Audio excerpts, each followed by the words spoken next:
Bonjour et bienvenue aux rencontres 2022 de l'ICSI, l'Institut pour une culture de sécurité industrielle, avec des rencontres qui vont porter sur le leadership en sécurité. Alors avant de commencer, quelques éléments de sécurité. Donc si jamais il y a une alarme, deux possibilités. Ou vous êtes dans les rangs inférieurs, et là, vous pouvez suivre donc, les indications et les issues de secours.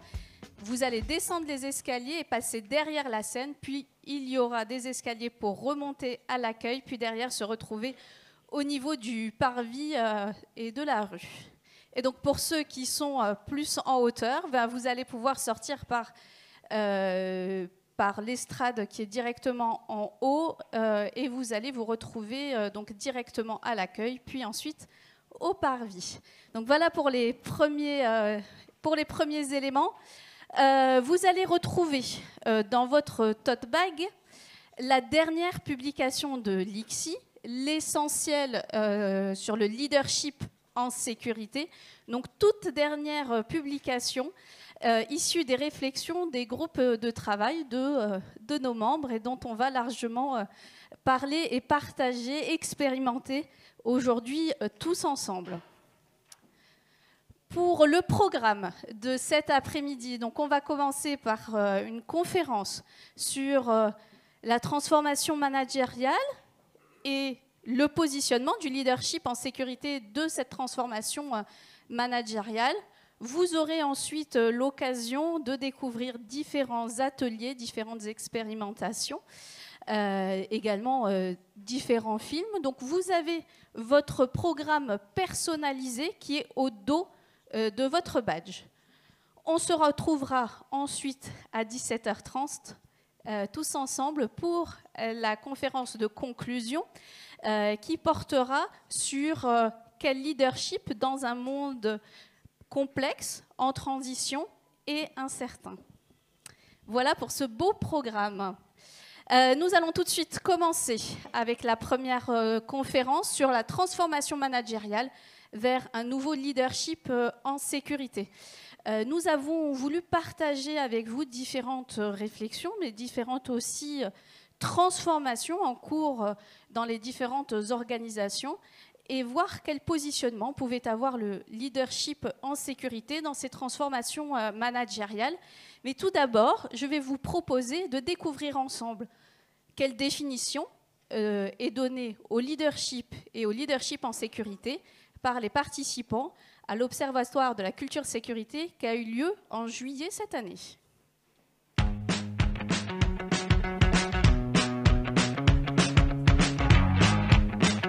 Un leader, c'est quelqu'un qu'on a envie de suivre.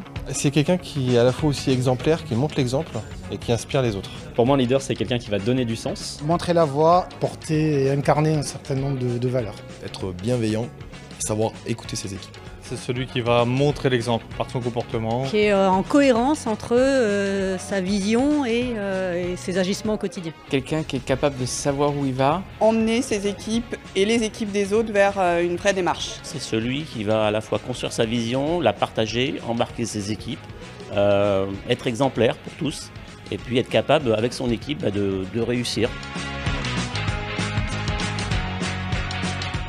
C'est la même chose, mais sur des sujets de sécurité. C'est celui qui va appliquer toute la sécurité pour lui-même et qui va montrer l'exemple pour tout le monde. Il faut vraiment être sur le terrain et engagé pour ton équipe. Savoir incarner la sécurité. Donner du sens aux démarches de prévention. C'est quelqu'un qui contribue à faire progresser la sécurité à son niveau, par ses idées, par ses actions, par l'alerte sur des risques vis-à-vis des autres. Accompagner dans un développement de culture sécurité toute une équipe. Faire de la sécurité une de ses priorités. Donner la vision de la sécurité et parler de sécurité. Une action, une méthode de travail et une exemplarité face aux gens que l'on doit diriger finalement. Savoir emmener les équipes et les équipes des autres vers des décisions prises en toute sécurité. Incarner la sécurité, mais pas uniquement ce que j'appelle en temps de paix quand tout va bien, mais aussi en temps de guerre quand on est confronté à des situations compliquées.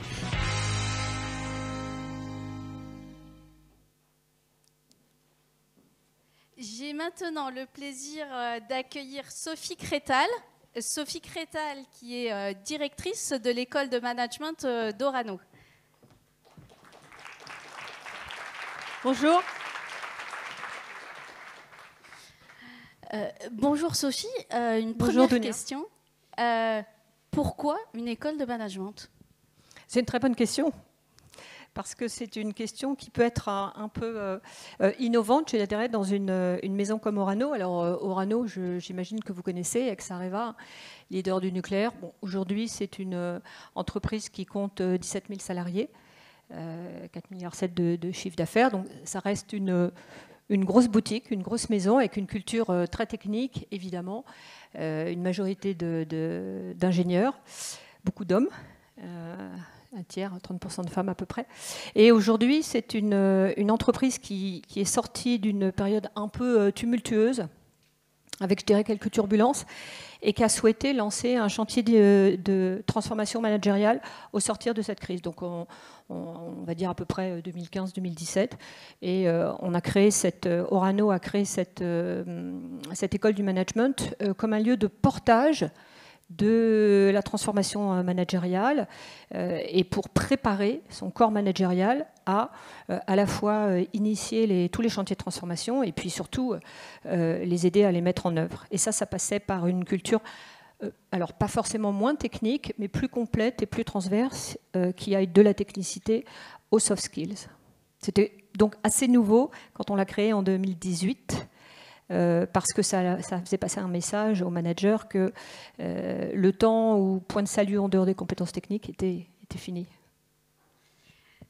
Donc déjà, on voit ce portage, cette transformation managériale qui est en cours.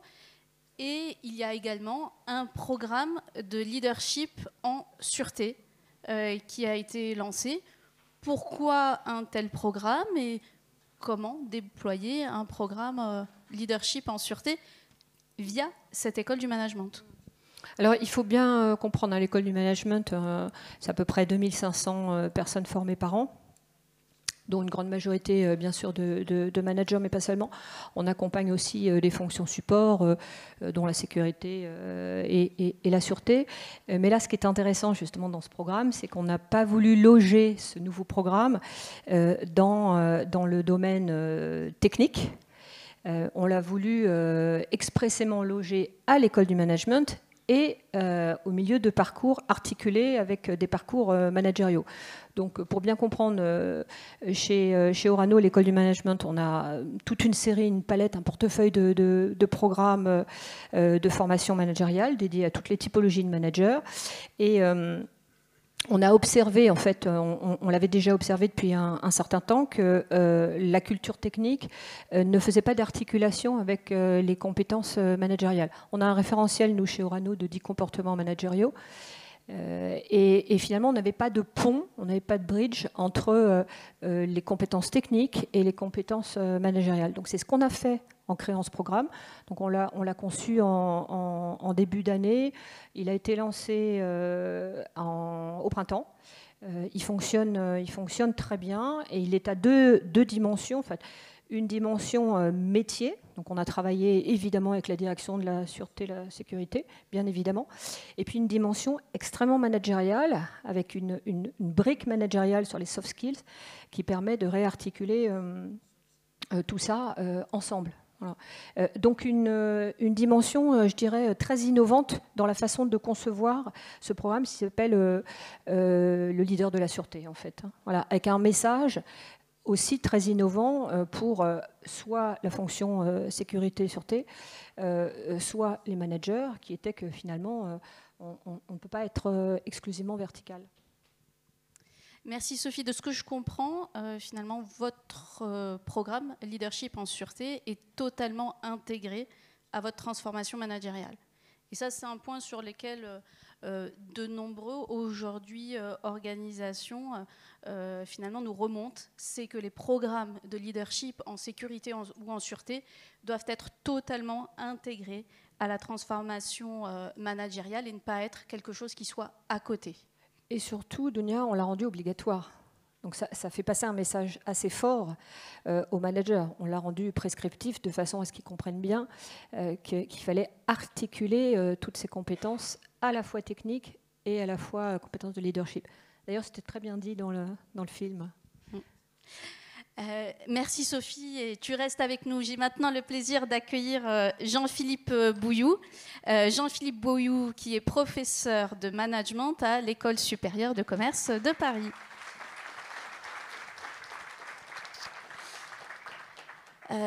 Bonjour Jean-Philippe. Quels sont les grands enjeux aujourd'hui en termes de transformation du travail qui ont ou qui peuvent avoir un impact sur la sécurité et sur le leadership en sécurité? Je vous laisse prendre le micro. Alors évidemment, le travail s'est beaucoup transformé, tout le monde le sait, tout le monde l'a vécu. On a été dans une période très complexe pendant plusieurs années à cause de la pandémie. Ça a changé le rapport au travail, ça a changé aussi les modes de fonctionnement des organisations. C'est-à-dire que le travail maintenant n'est plus lié à des horaires ou à un lieu précis, mais à des formes d'organisation qui peuvent être plus souples, qui intègrent de nouvelles technologies. Et ça pose plein de questions en termes de sécurité. C'est-à-dire qu'on n'a plus la capacité à suivre précisément ce que peuvent faire des gens qui sont en télétravail. Et donc comment on s'adapte, comment on repense finalement tout ce que l'on a eu l'habitude de penser jusqu'à présent, à savoir des contrôles, un suivi, etc. Notamment, il y a quelque chose qui est important actuellement, c'est le fait que les signaux faibles peuvent être finalement inaudibles parce qu'on ne voit plus, ou on ne discute plus, ou on n'interagit plus en direct avec un certain nombre de personnes. Et donc sur des aspects, que ce soit même de risques psychosociaux, des aspects de malaise, etc., finalement on peut être surpris par des réalités finalement qui sont inapparentes pour les dirigeants. Donc on a de vrais enjeux. Alors ça c'est le premier aspect. Le deuxième aspect que l'on vit tous, c'est que évidemment on se retrouve avec actuellement une guerre en Europe qui n'était pas exactement ce que la plupart des scénaristes prévoyaient dans les années précédentes. Donc ça change tout, à la fois sur les business models, sur les modes de production, sur des modes d'approvisionnement, sur voilà, tout ce qui est la sécurisation des chaînes de valeur. Et ça, c'est aussi quelque chose qui va complètement transformer aussi la perception de la sûreté et de la sécurité dans les organisations. C'est-à-dire qu'on a de nouveaux enjeux, et de nouveaux enjeux dont finalement la partie industrielle est un des aspects, mais il y a aussi la cybersécurité qui nous concerne tous. On est tous confrontés à des problématiques de virus, etc. Donc on a des enjeux nouveaux, avec une organisation de travail nouveau, et des risques qui paraissent, je dirais, nouveaux, ou en tout cas qu'on n'avait pas beaucoup anticipés. Et du coup, quelles sont les grandes difficultés que peuvent traverser les entreprises aujourd'hui dans le développement de cette culture sécurité et dans leur leadership en sécurité? Alors, je rebondis sur ce qui a été dit précédemment, c'est-à-dire qu'effectivement, transformer ou faire une formation qui s'impose à tous est un moyen, effectivement, de faire partager une préoccupation qui est communiquée comme étant au plus haut niveau dans l'organisation. Après, il y a une deuxième question derrière cela, c'est est-ce que cela suffit à emporter l'adhésion? C'est un sujet sur lequel on a beaucoup travaillé, sur lequel on a fait un colloque l'an dernier, c'est la question du consentement au travail. À quoi consentons quand on travaille? Et jusqu'où consentons quand on travaille? C'est très intéressant le petit film sur le leadership, parce que effectivement, en toile de fond, ce que disent tous les participants à ce petit film, c'est que le leader, c'est quelqu'un qui suscite une adhésion, qui suscite un consentement, on a envie de le suivre. Bon. Mais on voit bien qu'il y a des problèmes dans le consentement actuellement. C'est-à-dire, on voit bien qu'il y a eu aux États-Unis la grande démission, on se pose des questions en Europe, on a des problèmes pour recruter les jeunes, les grandes entreprises nous font part des difficultés qu'elles ont pour recruter des jeunes. Et donc, les modalités du consentement sont des choses qui sont devenues, je dirais, importantes, criantes, et sur lesquelles on est quelquefois un petit peu démunis dans beaucoup d'organisations. D'autant plus que la sécurité peut être, tout ce qui concerne sûreté et sécurité peut être vécu comme quelque chose de l'ordre d'une contrainte, d'une anticipation, d'un risque finalement plutôt faible, etc. Et donc, il faut vraiment travailler sur aussi les résistances par rapport à cela. Qu'est-ce qui fait que par exemple, on ne veut pas adhérer ou on sent qu'il y a une adhésion qui est moindre, etc. Alors, c'est quelque chose qu'on a travaillé dans le master, coordonné par l'ICSI, hein, mais c'est quelque chose qui est extrêmement important, c'est-à-dire que les enjeux de sécurité, ce n'est pas uniquement de la règle qu'on doit imposer, mais aussi c'est quelque chose qu'on doit s'approprier et auquel on doit consentir. Et donc il faut travailler sur les modalités finalement de cette adhésion de chacun. Des leviers particuliers par rapport à ces nouvelles modalités de consentement? Je pense qu'un premier levier, c'est effectivement un levier de formation, c'est-à-dire que, surtout quand on est dans des métiers techniques, on n'a pas conscience de ce que l'on ne sait pas. On n'a pas conscience peut-être des points aveugles que l'on a en termes de management, d'organisation, etc., voire même, je dirais, de sécurité au sens large. Et donc, la formation permet déjà une prise de conscience. Le deuxième aspect, c'est aussi, à mon avis, de faire aussi des formations avec beaucoup de retours d'expérience, de partage. C'est-à-dire de partage des gens qui ont vécu des choses un peu difficiles, parce que dans toute organisation, il y a des moments difficiles. Dans toute organisation, il y a des incidents, plus ou moins graves, plus ou moins importants. Et finalement, quand les gens qui ont vécu ces incidents peuvent partager avec les autres, sans que ce soit dans la culpabilité, sans que ce soit, je dirais, dans crime et châtiment, ben là on a quelque chose qui est important parce que chacun peut se projeter en disant ben oui, effectivement, ça arrive, hein, ça arrive, on est dans quelque chose, mais quelque chose qui concerne tout le monde. Hein. On a travaillé avec des patrons du CAC 40 sur l'impact du Covid sur leur mode de fonctionnement, et eux-mêmes, ils ont été totalement surpris. Le patron de Total nous disait qu'il s'est transformé en agence de voyage pour récupérer 3000 personnes qui étaient un peu partout. Ça, c'était quelque chose qui était totalement imprévu. Et totalement imprévu sur lequel il a fallu faire face. Donc il faut aussi qu'il y ait un partage d'expérience sur ces choses nouvelles auxquelles on a dû faire face et qui sont un petit peu, comme le disait quelqu'un dans le film, des situations de guerre. Merci Jean-Philippe. On vient de voir ensemble finalement l'importance et le rôle des managers pour embarquer, pour influer, pour amener ce consentement sur la sécurité, mais peut-être que les managers ne sont pas les seuls et qu'il y a d'autres acteurs à embarquer, d'autres acteurs qui peuvent être leaders, qui doivent jouer un rôle en tant que leader en sécurité. Je vais maintenant vous proposer une question interactive. Alors, vous avez dû, en arrivant, télécharger une application.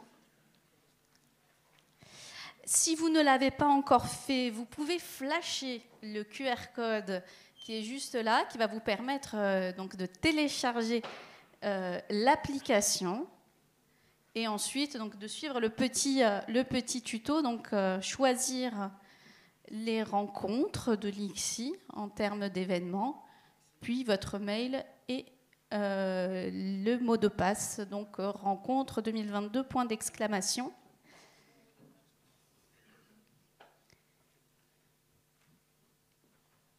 Et ensuite pouvoir aller au petit onglet questions interactives.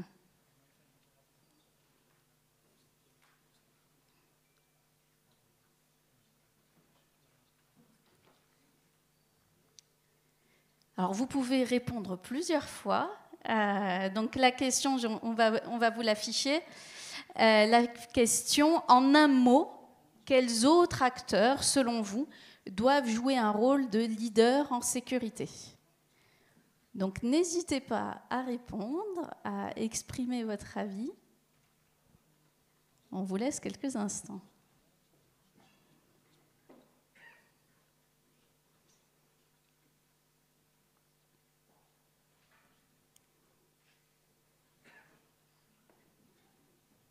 Alors j'en vois encore plein qui sont sur leur téléphone.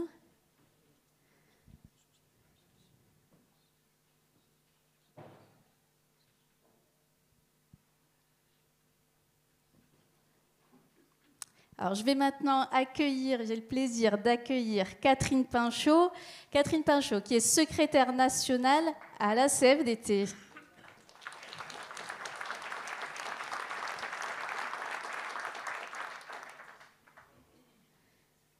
Bonjour Catherine, alors on va découvrir ensemble ces résultats. On en a pas mal. C'est marrant, le premier qui m'a attiré l'œil, c'est syndicaliste. C'est étonnant. Moi, je vois aussi collaborateur. Ouais. Salarié, direction, mais tous. C'est celui qui ressort quand même le plus. Ouais.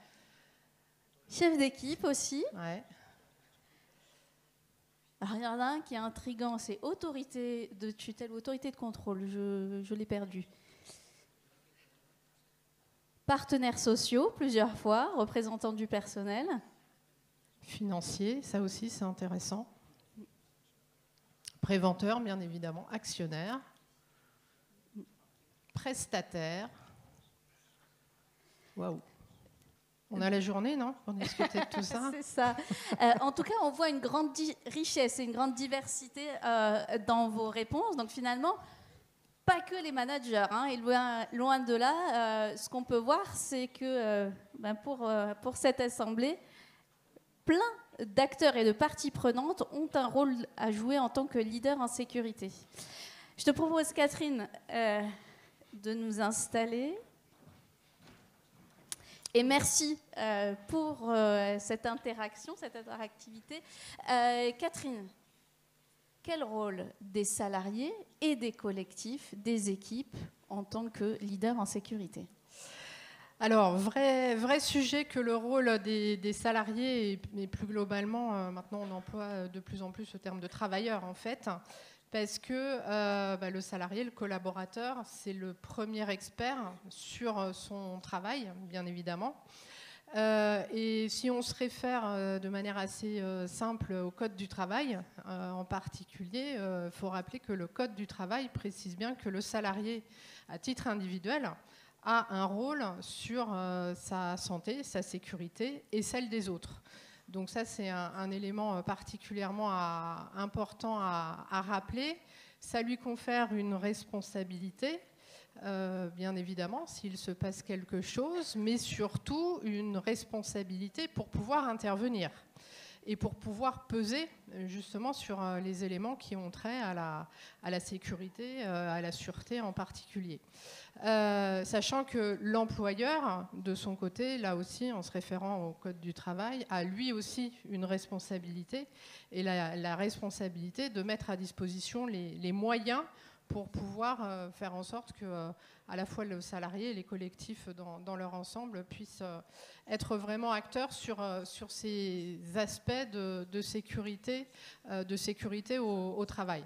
Alors, du point de vue de la CFDT en particulier, donc, le rôle du salarié, il est primordial parce qu'on a coutume de dire, ça rentre petit à petit, j'ai envie de dire, dans la tête et j'ose dire dans la culture de certaines entreprises, et heureusement, c'est que le salarié, il est acteur et c'est le premier expert de son travail et de ce qui se joue, bien évidemment, dans son travail. Et ça renvoie principalement à la fois ce qu'on appelle aussi le pouvoir d'agir du salarié sur tous les éléments qui composent son travail et notamment tous les leviers qu'il peut avoir à sa disposition pour faire en sorte de travailler lui-même et de travailler avec les autres, que ce soit ses proches collègues, mais aussi, c'était pointé, les sous-traitants. Je pense qu'il y a un enjeu particulier sur cette dimension-là. Donc ça renvoie à la capacité qu'il a ou pas de pouvoir peser sur l'ensemble des éléments constitutifs de son travail. Et bien évidemment, et je renvoie ça à la question du management, comment le manager va mettre en musique la possibilité que le salarié, à titre individuel, mais aussi à titre collectif, donc comment est-ce que le collectif de travail peut aussi peser sur l'ensemble de ces éléments contraires à la sécurité. Donc ce qui fait dire que, de notre point de vue, le salarié et le collectif de travail, ce qu'il est de plus en plus important à prendre en considération, c'est les modalités que les uns et les autres ont ou n'ont pas de pouvoir s'exprimer sur ce qui compose le travail et les éléments qui peuvent concourir à travailler dans des situations beaucoup plus sécures.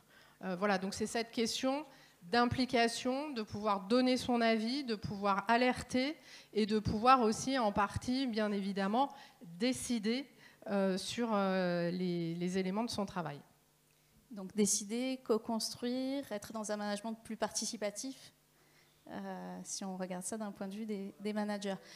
Alors, salariés, collectifs, et si on va aussi un peu plus loin, on l'a vu, hein, les instances représentatives du personnel et les organisations syndicales, est-ce qu'elles ont un rôle est-ce qu'ils ont un rôle à jouer? Est-ce que c'est le même? Voilà, des questions qui nous taraudent. Alors, bien évidemment que les instances représentatives du personnel et les organisations syndicales ont un rôle absolument majeur de notre point de vue à jouer sur toutes ces questions de sécurité, les questions de management également.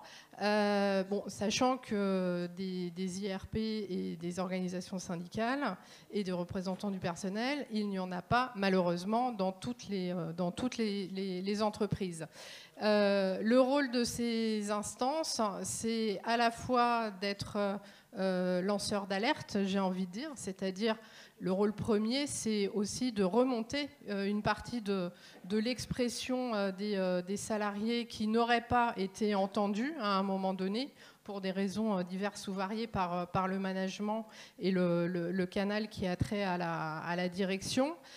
Donc c'est à la fois de remonter ces expressions-là, c'est de capitaliser, donc c'est d'avoir ce rôle à la fois d'empêcheur de tourner en rond, parce que c'est aussi ça, mais aussi le rôle de participer au retour d'expérience, à l'innovation sociale, à la proposition, et à faire en sorte qu'une partie des revendications se traduisent dans la co-construction, à la fois de la culture de sécurité, des moyens qui doivent y avoir trait, et puis toutes les questions de comment on mobilise au mieux les compétences. Je pense par exemple que dans la question des collectifs de travail, on parlait beaucoup de formation, j'ai entendu ça tout à l'heure.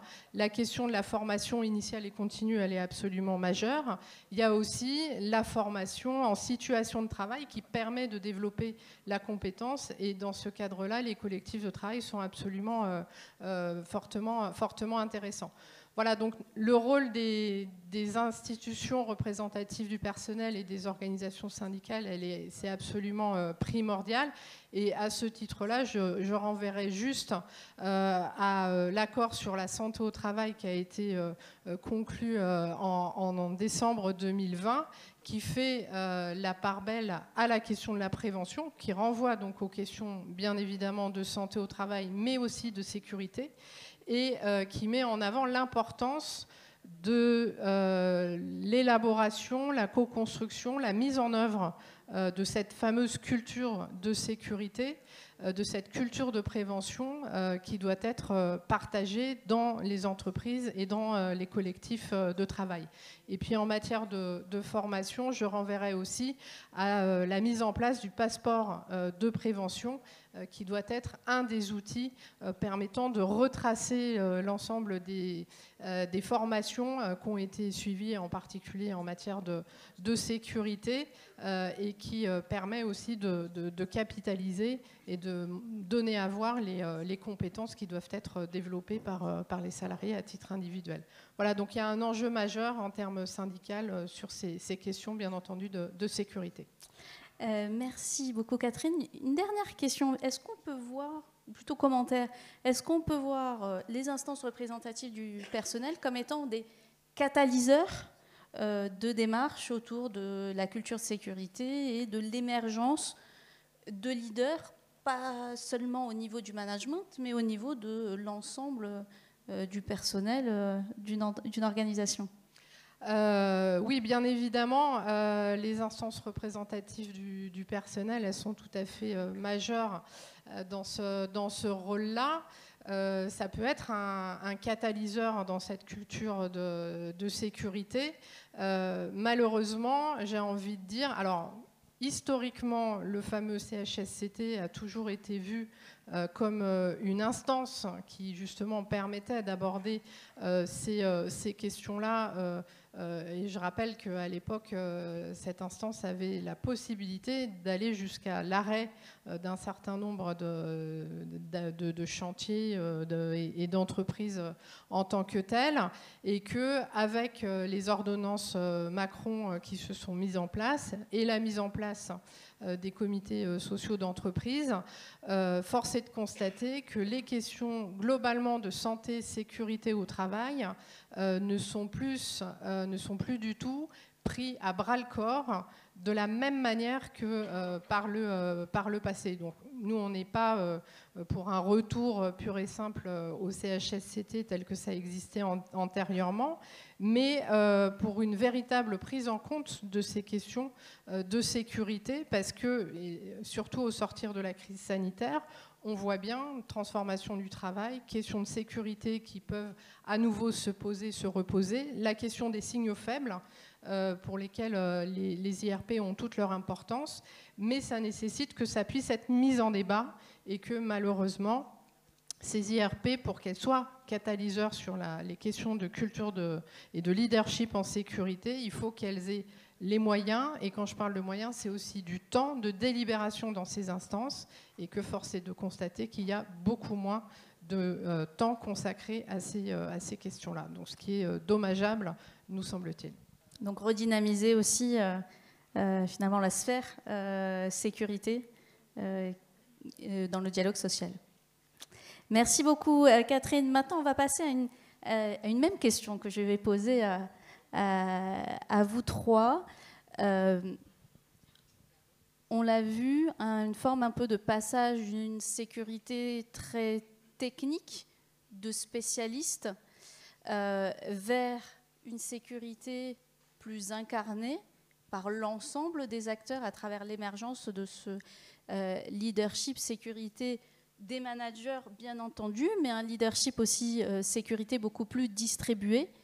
Quel levier a-t-on aujourd'hui pour aller encore plus vers ces approches culturelles, que ce soit totalement ancré dans les manières de faire et de penser, je dirais des personnes, mais des organisations? Sophie? Alors, je dirais chez Orano, le prisme était un petit peu inversé. Évidemment, naturellement, on a une culture sécurité complètement dans notre ADN. Donc, tous les mois de juin, on a le mois de la sécurité. C'est vraiment dans notre ADN. On commence toutes nos réunions par la minute de la sécurité. C'est vraiment quelque chose qui est très, très fondamental, évidemment, dans la culture de notre métier. Et nous, je dirais, l'enjeu, il était inversé. Notre enjeu, c'était d'y rentrer par le leadership. Parce que d'un point de vue technique, on a vraiment des très bons... Je viens de remonter les résultats de l'enquête salariée d'Orano. On a des chiffres sur la sécurité qui sont très, très bons, traditionnellement chaque année. Donc nous, notre enjeu, il était inversé. Il était finalement de dire aux leaders, ce n'est pas qu'une histoire de process, d'outils, de leviers techniques, de mise en place de plans d'action. C'est aussi ce qu'il y a entre les lignes et qui tient du comportemental. Et ça, c'est du portage managérial. D'ailleurs, le programme que nous avons décliné a été décliné auprès du comité exécutif. Hein, donc, pour vous dire, dans les plus hautes sphères. Donc, en termes de levier, je dirais que chez nous, c'est plutôt la porte d'entrée est un peu différente. C'est-à-dire qu'on fait déjà beaucoup de choses avec toutes les parties prenantes. En revanche, il y avait cette niche sur le leadership qui manquait, et ces choses faites, c'est quelque chose qu'on a réarticulé chez Orano grâce à ce programme. Jean-Philippe ? Oui, je pense qu'effectivement, c'est intéressant parce que je pense que selon les métiers, selon les secteurs d'activité, il y a évidemment un rapport à la sécurité qui va être très varié. Je suis beaucoup intervenu, par exemple, pour la SNCF, etc. Et là, il y a une tradition, mais qui est historique aussi, bon, avec tous les problèmes que ça pose aussi, et avec malheureusement, avec les accidents qui arrivent, qui peuvent arriver. Mais je crois que ce qui est important, c'est de voir effectivement le complémentaire de la dimension technique. C'est-à-dire que la dimension technique, elle est explicite. On arrive à la mettre sur des procédures, sur des process. C'est comme dans la banque aussi, on a des règles de ce que l'on doit faire ou pas faire, etc. Mais il y a tout ce qui est au-delà du texte. Et au-delà du texte, c'est effectivement l'esprit de la chose, c'est-à-dire c'est l'esprit de la sécurité, c'est la compréhension, parce qu'on peut très bien, et tout le monde le sait, on peut très bien respecter un texte à la lettre, mais pas dans l'esprit. Et c'est tout ce qui se passe. D'ailleurs, quelquefois, quand il y a des gens qui contreviennent, qui font comme si, qui vont... Bon. Et donc, au-delà de la lettre sur laquelle on sait travailler assez facilement parce que c'est communicable, c'est explicatif, il va falloir travailler sur l'esprit de la chose, par exemple sur le leadership, par exemple aussi sur des aspects humains qui ne sont pas obligatoirement quantitatifs ou qui ne sont pas faciles à quantifier, sur des aspects comportementaux qui sont là aussi difficiles à quantifier. Hein, et c'est ça, cette difficulté-là, c'est ce qu'on appelle quelquefois les soft skills qui sont vraiment des choses importantes. Oui, je pense, ça pour illustrer ça, la capacité à faire remonter des incidents, qui est une question qui est évidemment liée à la question du droit à l'erreur, qui est également liée à la question de l'autonomie des équipes, de la délégation, de la confiance. Enfin, c'est très, en fait, hein, tout ça sont des vases communicants. Et quand on dit à nos leaders, il faut avoir le courage de faire remonter les incidents, hein, alors soit on recadre ça dans une excellence opérationnelle, mais fondamentalement, on est dans du leadership. Voilà. Comment, en tant que leader, avoir, c'est un peu un espèce de désaveu, hein, de dire oui, j'ai fait une erreur, je le dis devant mes équipes, attention avant que ça devienne boule de neige. Et ça, c'est pas du tout dans une culture technique verticale. Voilà. Donc ça, c'est complètement nouveau. C'est ce type de soft skill, en fait. Et puis alors, il y a aussi des gens qui travaillent sur la dimension de genre. C'est-à-dire, il peut y avoir sur la prise de risque, il peut y avoir un fantasme de virilité, il peut y avoir quelque chose qui est de cet ordre, et sur lequel il faut mettre à plat, parce que justement, la virilité ne va pas se jouer là. Donc, on est bien d'accord. Donc, il y a vraiment des choses à comprendre, et justement, il faut les comprendre pour pouvoir travailler dessus. Alors, pour rebondir un peu sur ce qui a été dit, je pense qu'il y a des enjeux de maturité des acteurs et de maturation en fait, du sujet, donc qui renvoie à une question de temps. Tout ça ne peut pas se faire bien évidemment à l'emporte-pièce, ça nécessite du temps, ça nécessite de se connaître, de se comprendre, et vous aurez compris qu'à la CFDT on est très friand des questions de co-construction, etc., d'élaboration collective, d'implication, de participation.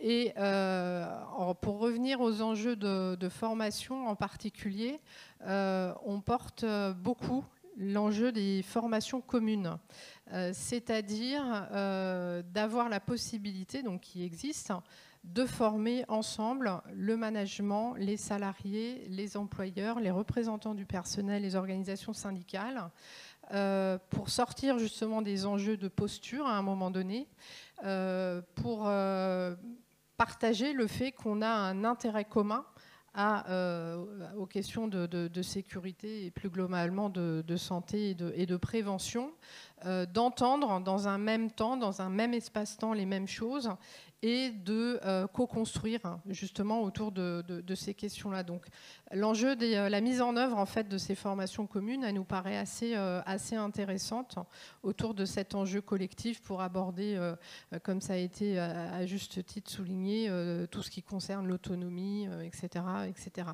Et puis, bien évidemment, on ne laisse pas de côté notre casquette de syndicaliste et de représentant du personnel. Donc, ce qui veut dire que de notre côté, on a dans la construction de nos parcours de formation syndicale des enjeux et des formations autour de ces questions-là et la manière justement de porter la question du travail réel par rapport au travail prescrit, parce qu'en matière de sécurité, c'est de ça aussi dont on parle. Et donc, par exemple, notamment notre fédération Chimie-Énergie, qui est très à la pointe aux côtés d'autres fédérations comme la métallurgie, le bâtiment ou l'agroalimentaire sur ces questions de sécurité, développe avec l'ICSI depuis très longtemps. Là, ils sont en train de mettre en place des formations en e-learning qui, de notre point de vue, sont tout à fait intéressantes pour être démultipliées et partagées d'un point de vue syndical, tout en gardant, là pour le coup, notre casquette syndicale dans les approches particulières qu'on peut avoir par la suite. Oui, c'est vrai, c'est de longue date, hein, ces formations au sein de la CFDT. Merci beaucoup. Nous arrivons bientôt au terme de cette conférence introductive sur la transformation managériale. Je remercie vivement nos invités. Et je vais maintenant vous présenter la suite des festivités. Merci encore.